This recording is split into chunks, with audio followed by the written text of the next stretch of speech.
বাংলাদেশের সিটিজেন বাইরে থাকলে বাংলাদেশের সিটিজেন, আপনি বাংলাদেশের, আপনি বা আমি বা আপনি যদি এমন কোনো অপরাধ করে যেটা আমেরিকায় সংঘটিত হচ্ছে, মানি লন্ডারিং বা যে কোনো পদক্ষেপ, তাহলে তো আমার বিচার করতে পারবেই বাংলাদেশে অবস্থানরত বিদেশি নাগরিক। তাদের দুর্নীতির ক্ষেত্রেও দুর্নীতি দমন কমিশন তাদের এখতিয়ার রাখবে, বাংলাদেশে অবস্থানরত বিদেশি নাগরিক। আরেকটা হচ্ছে ওইটা না, কিন্তু না ভোটের বিধানটা আপনি কারেক্ট প্রশ্ন করেছেন। এখন শুধুমাত্র যে সমস্ত সংসদীয় এলাকাতে একজন প্রার্থী থাকবে, শুধুমাত্র সেখানে না ভোট হবে। একজন প্রার্থী, আমরা চাই না বিনা প্রতিদ্বন্দ্বিতায় কেউ ইলেক্টেড হয়ে যাক। আপনাদের জন্য সুযোগ থাকে বলার জন্য, তোমার আমরা চাই না।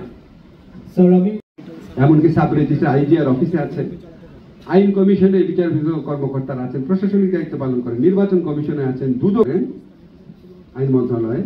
তারা এই অধ্যাদেশটা হয়ে গেলে তারা সুপ্রিম কোর্টের আন্ডারে চলে যাবে, তাদের বদলি, পদায়ন, পদোন্নতি ইত্যাদি।